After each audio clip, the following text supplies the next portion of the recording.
in front of thousands of cheering Muslim supporters of the Muslim Brotherhood, Egyptian cleric Safwat Hegarts screamed the following insightful words: "We can see how the great dream shared by us all, that the United States of the Arabs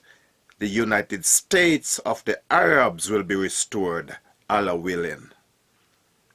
The United States of the Arab will be restored by this man and his supporters," speaking of Mohamed Morsi, who was so-called elected by the people as the Prime Minister of Egypt.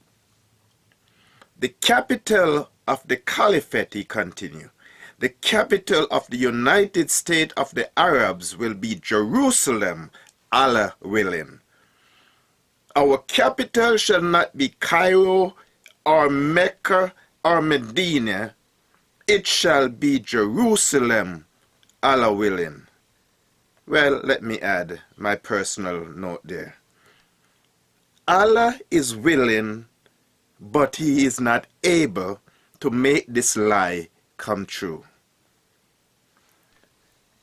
The crowd continued to scream and cheer.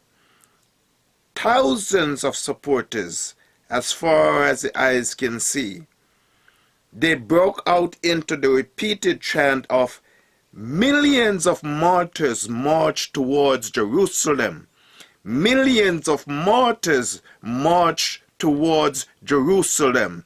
Millions of martyrs march towards Jerusalem." The cry continued. Then they broke out into singing the following: "Banish the sleep from the eyes of all Jews. Come on, you lovers of martyrdom. You are all Hamas. From the eyes of all Jews, come on, you lovers of martyrdom. You are all Hamas. Banish the sleep from the eyes of all Jews. Forget about the whole world. Forget about all the conferences.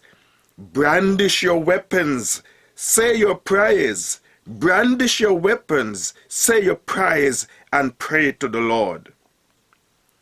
This was a song they sung to the beats of drums and great cheer. He would conclude with these words: "We say it loud and clear, yes, Jerusalem is our goal, or we shall die as martyrs on its threshold." Did God see these heathen with their threats and told us what he already had planned for them? Do you believe it's just by accident that these enemies of God want to take over Jerusalem? If they succeed in their demonic quests, then Satan, who is behind their evil desire, believe he can spoil God's plan. Christ will return one day to set up his kingdom in Jerusalem, not New York, not Paris or Rome.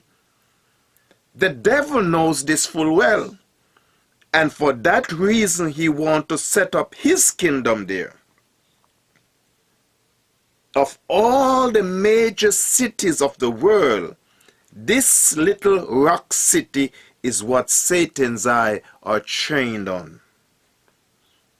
The following are future events, and while not necessarily in this order, will be accomplished as recorded in the Word of God. Psalm 2, 1-5. Why do the heathen rage, and the people imagine a vain thing?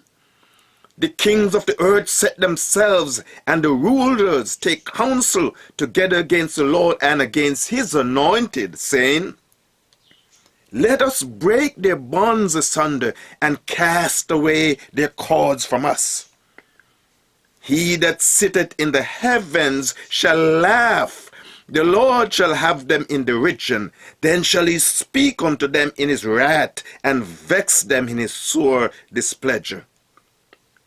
Joel chapter 3, verse 4, and verses 9 through 17. Yea, and what have ye to do with me, O Tyre and Sidon, and all the coasts of Palestine?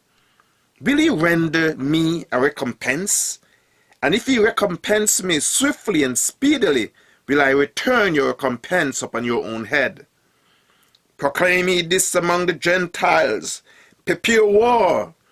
Break up the mighty men. Let all the men of war draw near. Let them come up.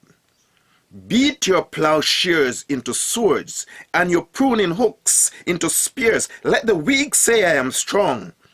Assemble yourselves and come up, all ye heathens, and gather yourself together round about thither. Cause the mighty one to come down, O Lord. Let the heathens be wakened and come up to the valley of Jehoshaphat, for there I will sit to judge all the heathen round about. Put ye in the sickle, for the harvest is ripe. Come, get you down, for the press is full. The fat overflows, for their wickedness is great. Multitudes in the valley of decision, for the day of the Lord is near in the valley of decision. The sun and the moon shall be darkened, and the stars shall withdraw their shining. The Lord shall roar out of Zion, and utter his voice from Jerusalem. And the heavens and the earth shall shake, but the Lord will be the hope of his people, and the strength of the children of Israel. So shall ye know that I am the Lord your God, dwelling in Zion, my holy mountain. Then shall Jerusalem be holy, and there shall no strangers pass through her anymore. Yes, come on down, all you enemies of Israel. There you will come to realize that the name of the true God is not Allah, but Yahweh.